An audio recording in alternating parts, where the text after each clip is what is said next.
हमारे मन में कोई घटा और भाग नहीं होता, सिर्फ जोड़ और गुणा होता है। मैं नकारात्मक विचारों को हटाकर सिर्फ सकारात्मक विचार रखूंगा। आपको शुभकामनाएं, पर ये नहीं हो पाएगा। आपको बस थोड़ा ध्यान देना होगा कि ये काम कैसे करता है। आप देखेंगे कि आप जो हैं और जो आपने इकट्ठा किया है उसमें फर्क है।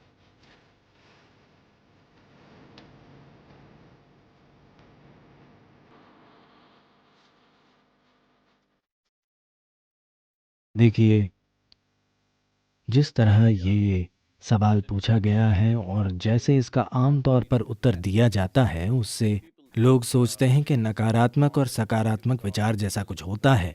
वे नकारात्मक विचारों को हटाकर सिर्फ सकारात्मक विचार रखना चाहते हैं। ऐसे लोगों से मैं बस 10-15 सेकंड का एक प्रयोग करने को कहूँगा।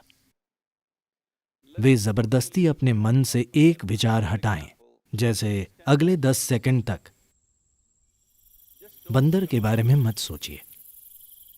बंदर का विचार न करने की कोशिश करें। आप देखेंगे कि आप बंदरों से भरे हुए हैं। तो मैं कह रहा हूं कि यह आपके मन का स्वभाव है, क्योंकि इस मन में तीनों पेडल रेस बढ़ाने वाले हैं। ब्रेक या क्लच नहीं है। आप जो भी दबाएंगे ये और तेज भागेगा। ऐसे मन के होते हुए नैतिक और धार्मिक शिक्षकों ने सिखाया है कि बुरी चीजों के बारे में मत सोचो। तब से वे हमेशा यही करने लगे। आप मन को ऐसे बिल्कुल नहीं संभाल सकते। इसके लिए आत्मज्ञान जरूरी नहीं है। अगर आप 2 मिनट आंखें बंद करें तो आप जान जाएंगे कि आप इस मन के साथ कोई जबरदस्ती नहीं कर सकते। तो मैं बुरे विचार हटाना चाहता हूं, इस दिशा में कभी मत जाइए, क्योंकि आप जो हटाना चाहेंगे वो आपका गुण बन जाएगा। वो हमेशा हावी रहेगा। तो मुझे क्या करना चाहिए? बात यह है कि मन की बुनियादी प्रक्रिया को समझे बिना, क्योंकि हमारा मन, इंसानी मन, धरती का सबसे जटिल कंप्यूटर है। सभी सुपर कंप्यूटर्स भी इसी से निकले हैं। अब ऐसा है तो क्या ये जरूरी नहीं है कि हम इसके काम करने का तरीका समझें? अगर आप मुझसे पूछें तो इसका एक सरल पहलू ये है कि हमारे मन में कोई घटा और भाग नहीं होता, सिर्फ जोड़ और गुणा होता है। अगर आप इससे कुछ हटाना चाहेंगे तो ये कहेगा एक और। अगर आप बहुत जोर देंगे तो ये कई गुणा हो जाएगा। ऐसे मन में आप अच्छा और बुरा पहचान कर उन्हें हटाने की कोशिश मत कीजिए। सबसे पहले हमें ये समझना होगा This mind of yours, this body of yours is supposed to serve you. कि आपका ये मन और शरीर आपकी सेवा के लिए ही है। आपका जीवन महत्वपूर्ण है। शरीर और मन वे साधन हैं जिन्हें हमारी सेवा करनी चाहिए। अगर आप किसी गाड़ी में बैठें तो उसे वहीं जाना चाहिए जहां आप जाना चाहते हैं। अगर वो अपने हिसाब से चलने लगे तो उसका फायदा क्या है? वो सिर्फ परेशानी होगी।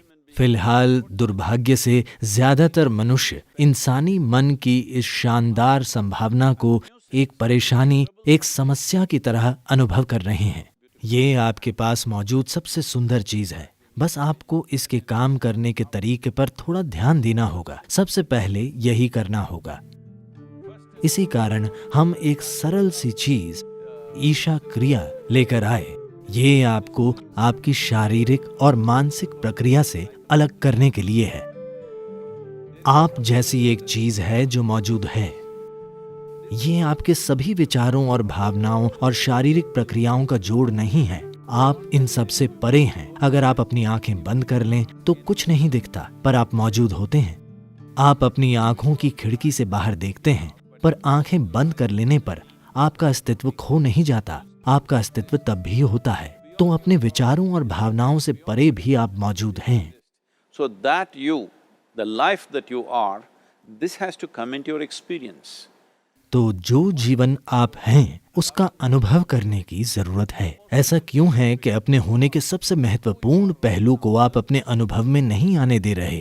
फिलहाल हमारे जीवन का सबसे महत्वपूर्ण पहलू है कि आप और मैं इस समय जीवित हैं। बस यही है। मैं क्या सोच रहा हूँ, आप क्या सोच रहे हैं, ये महत्वपूर्ण नहीं है। हम इस समय जिंदा हैं, यही महत्वपूर्ण है। तो ये महत्वपूर्ण है कि आप अपने भीतर बुनियादी जीवंतता पर ध्यान केंद्रित करें। तब आप देखेंगे कि आप और आपकी विचार प्रक्रिया के बीच एक दूरी आ गई है। अपनी मानसिक प्रक्रिया और शारीरिक प्रक्रिया से दूरी बना लेना, यही कष्टों का अंत है। क्योंकि इंसान केवल 2 तरह के कष्टों से गुजरता है, शारीरिक कष्ट और मानसिक कष्ट। जब आप खुद के और मन के बीच, खुद के और शरीर के बीच थोड़ी दूरी बना लेते हैं तो ये दुखों का अंत है। इसे हर मनुष्य को जानना और समझना होगा, नहीं तो आप सोचते रहेंगे मैं बुरे विचार हटाकर सिर्फ अच्छे विचार रखूंगा, मेरी शुभकामनाएं, पर यह नहीं हो पाएगा। 100% ये काम नहीं करने वाला, क्योंकि कोई विचार हटा नहीं सकता, उन्हें कुछ समय तक टाला जा सकता है। तो जब बुरे विचार आते हैं, आप कहें राम राम, शिव शिव, जो भी आप कहें, पर ये सिर्फ उनसे बचना हुआ, वो चले नहीं जाते। जिस पल आप उन्हें रोकते हैं वे बड़ी ताकत से फिर आएंगे, वरना वे आपके सपनों में वापस आ जाएंगे। तो ये बहुत महत्वपूर्ण है। सबसे पहले आपको समझना होगा कि आपका गुस्सा, नाराजगी, आपका जो डर है, जो भी नकारात्मकता आप पैदा करते हैं, आमतौर पर नाराजगी और गुस्सा हमेशा किसी दूसरे की ओर होते हैं। पर हमें समझना होगा कि ये जहर हम खुद पी रहे हैं और दूसरे के मरने की उम्मीद कर रहे हैं। सौभाग्य से जीवन ऐसे काम नहीं करता। अगर मैं जहर पीता हूं तो मैं मरूंगा, मेरे जहर पीने पर आप नहीं मरेंगे। तो हमें यह समझना होगा, जहर से मेरा मतलब है आज आप इसकी जांच करा सकते हैं, फिलहाल आपका खून कैसा है। फिर 5 मिनट तेज गुस्सा करें और अपने खून की जांच कराएं, उसमें कई नकारात्मक तत्व होंगे। आप वाकई खुद को जहर दे रहे हैं। तो क्या आप जहर पीना चाहते हैं? बिल्कुल नहीं। अब मैं क्या करूं? ये सवाल एक तरह की मजबूरी से आ रहा है। कुछ मत कीजिए, बस आराम से बैठिए और बस जीवन प्रक्रिया पर ध्यान दीजिए। शायद आपके दिल की धड़कन या आपकी सांस, शायद जीवित होने की अनुभूति, आप कितने संवेदनशील या बोध पाने की काबिलियत रखते हैं, उसी के हिसाब से कुछ चीजें, शरीर की कोई संवेदना, आपकी सांसें, दिल की धड़कन या कुछ ऐसा लें जो आपको जीवन का संकेत देता हो।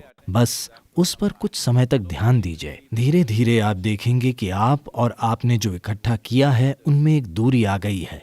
इकट्ठा की गई चीजें हैं आपकी शारीरिक प्रक्रिया और मानसिक संभावना या फिर मानसिक अस्त व्यवस्था।